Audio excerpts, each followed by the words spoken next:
Le matin était paisible dans le centre-ville, comme un tableau soigneusement peint où chaque détail semblait avoir sa place.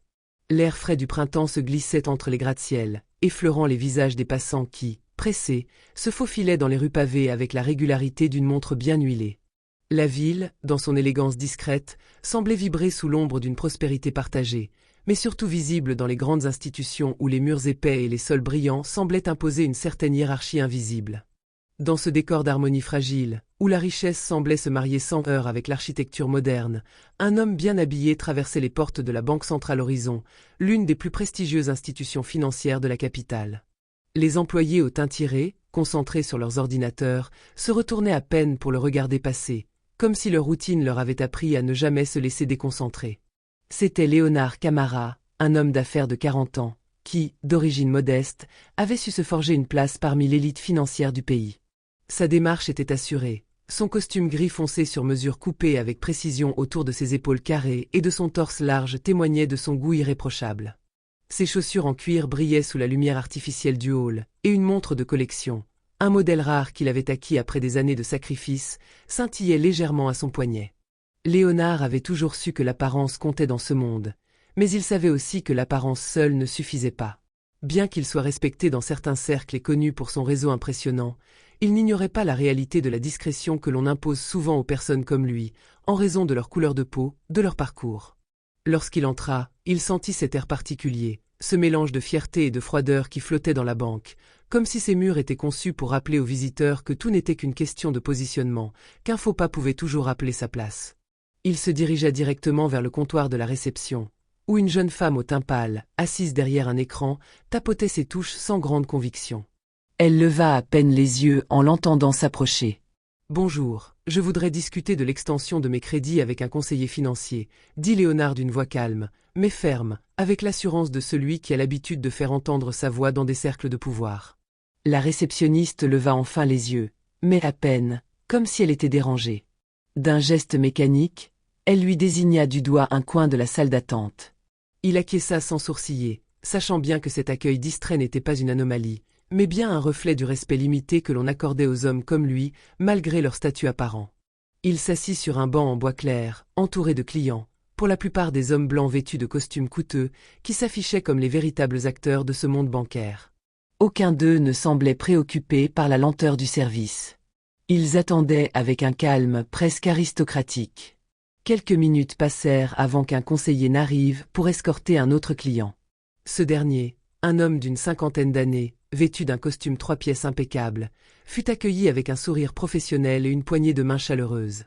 Léonard observa la scène, une sensation de malaise commençant à s'infiltrer en lui. Le conseiller échangea quelques mots avec le client, l'accompagnant dans une salle privée sans jeter un seul regard dans sa direction. Le temps semblait se suspendre.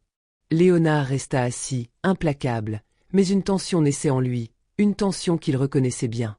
Ce genre de situation lui était familier. Il avait déjà eu affaire à ce regard détourné, à ce dédain subtil mais palpable. Mais cette fois-ci, il n'était pas certain de vouloir l'ignorer. Il se leva enfin, déterminé à ne pas se laisser impressionner, et se dirigea vers un autre guichet, où une conseillère plus âgée, le visage froid et sans expression, l'attendait. Elle leva les yeux à peine lorsqu'il se présenta. « Je suis ici pour discuter de mon crédit immobilier », dit-il d'un ton mesuré, en insistant sur l'importance de ce rendez-vous. Le moindre retard dans cette discussion pourrait affecter ses projets d'extension, un sujet sur lequel il avait beaucoup investi. La conseillère lui répondit par un regard furtif, avant de se tourner vers un autre client, un homme âgé, qui venait de s'avancer.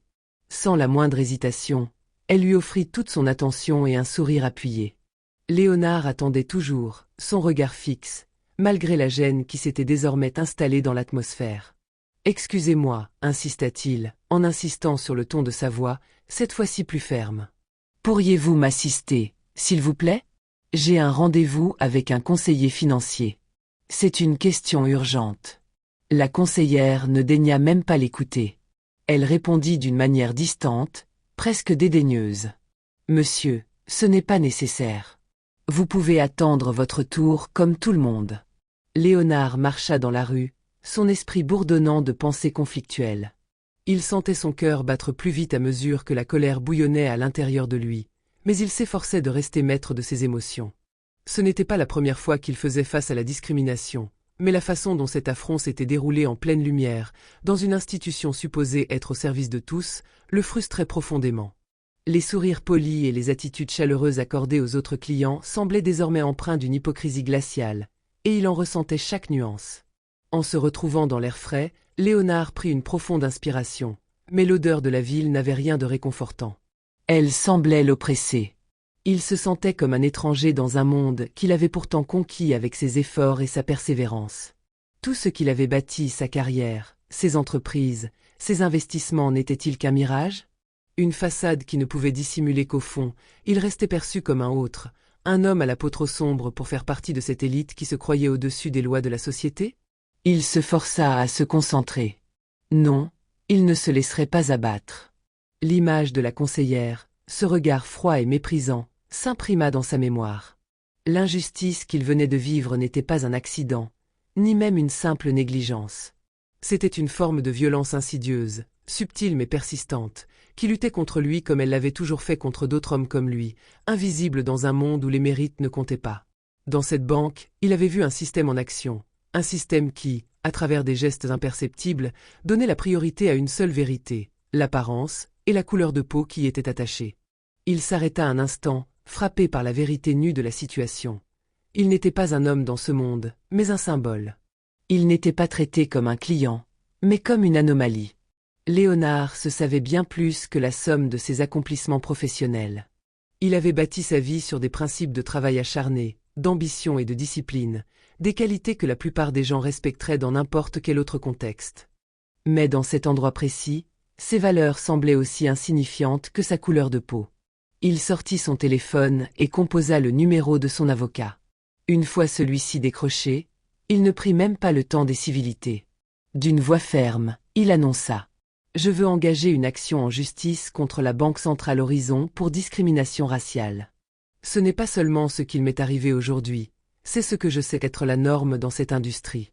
J'ai l'intention de dénoncer cette inégalité et de montrer qu'il est grand temps que ces pratiques cessent. » Après avoir raccroché, Léonard sentit un poids étrange se soulever de ses épaules. Il avait pris une décision, mais ce n'était que le début d'un combat bien plus vaste. Il ne se contenterait pas de régler cette affaire de manière privée ou discrète. Il voulait plus que de l'argent ou des excuses. Il voulait que ce genre d'humiliation cesse, que les institutions telles que cette banque soient contraintes de remettre en question leurs pratiques, et qu'elles soient tenues responsables de leur attitude envers des individus comme lui. Dans les jours suivants, Léonard mit en place une stratégie médiatique implacable. Ses avocats préparèrent un dossier solide, mais il savait que l'impact ne viendrait pas seulement des preuves légales. C'était par les témoignages, les visages des autres personnes de couleur qui avaient vécu des expériences similaires, que la lutte prendrait forme. Une campagne de sensibilisation, alimentée par des interviews et des publications sur les réseaux sociaux, commença à prendre forme. Léonard, qui jusque-là avait préféré rester en dehors des projecteurs, se retrouva à mener cette bataille de front. Il savait que sa victoire ne résiderait pas uniquement dans le règlement d'une plainte. Ce qu'il recherchait était plus profond, plus fondamental, un changement dans la manière dont les sociétés, les banques et les institutions percevaient les individus noirs. Il voulait qu'un jour, un homme comme lui puisse entrer dans une salle comme celle-là, sans avoir à se battre pour le respect qu'il mérite. Le premier jour de la campagne, les médias s'emparèrent de son histoire. Le nom de Léonard Camara devint un symbole de résistance contre l'invisibilité et la discrimination systématique. Mais ce n'était que le début. Il n'avait pas simplement exposé une injustice, il avait ouvert une porte. Les portes d'une réflexion collective sur la façon dont la société valorise certains individus par leur apparence et leur statut, et comment elle invisibilise d'autres par leur couleur de peau. Léonard se tenait maintenant sur le seuil d'un véritable changement, mais il savait que ce chemin serait semé d'embûches. Il n'était pas seulement question de lutter pour lui-même, mais pour tous ceux qui, dans le silence, étaient confrontés à ce même déni de dignité. Et dans cette lutte, il ne se laisserait pas faire, non plus pour l'injustice qu'il avait subie, mais pour celle que tant d'autres subissaient en silence, invisible, comme il avait été.